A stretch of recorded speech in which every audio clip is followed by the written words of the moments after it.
Dice San Juan: Damasceno. En el misterio de la encarnación se manifestaron la sabiduría y el poder de Dios. La sabiduría, porque halló el secreto de pagar de un modo convenientísimo la deuda muy difícil. El poder, porque al vencido hizo nuevamente vencedor. Y como el poder y la sabiduría se atribuyen al Hijo según aquello. Primera de Corintios capítulo 1, verso 24. Predicamos a Cristo, virtud de Dios y sabiduría de Dios. Síguese que fue conveniente que se encarnara la persona del Hijo, muéstrase que esto fue muy conveniente. Por parte de la unión, porque se unen convenientemente las cosas que son semejantes, y de un modo se observa cierta común semejanza entre la persona del Hijo, que es el Verbo de Dios, y todas las criaturas, porque el verbo del artista, esto es su concepto. Es la semejanza ejemplar de todas sus obras, y el verbo de Dios, que es su concepto eterno, es la semejanza ejemplar de toda criatura. Por tanto, así como por la participación de esta semejanza han sido creadas las criaturas en sus especies propias, aunque mudables, del mismo modo, por la unión del Verbo a la criatura, no participada sino personal, fue conveniente reparar a la criatura en orden a la perfección eterna e inmutable. Porque el artista repara su obra si se deteriora, por la misma forma artística que concibió al crearla.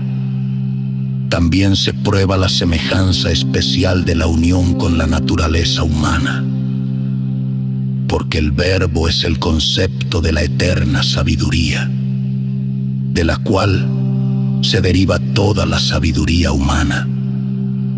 De ahí que el progreso del hombre en la sabiduría, que es su perfección propia en cuanto racional, se mide por su participación en el Verbo de Dios. Como el discípulo se instruye en la medida en que recibe la palabra del Maestro. Por eso se lee en el Eclesiástico, capítulo 1, verso 5. La fuente de la sabiduría es el Verbo de Dios en las alturas. Así pues, fue conveniente para la perfección consumada del hombre que el Verbo de Dios se uniese personalmente a la naturaleza humana. La razón de esta conveniencia puede tomarse del fin de la unión hipostática, que es la salvación de los que han sido predestinados a la herencia celestial, la cual pertenece únicamente a los hijos, según aquello de la epístola a los Romanos, capítulo 8, verso 17. Y si hijos, también herederos, por lo cual fue conveniente que por aquel que es hijo natural comunicase a los hombres una imagen de su filiación por la adopción divina, como dice el apóstol, porque los que conoció en su presencia, a estos también predestinó para ser hechos conformes a la imagen de su Hijo. Romanos, capítulo 8, verso 29.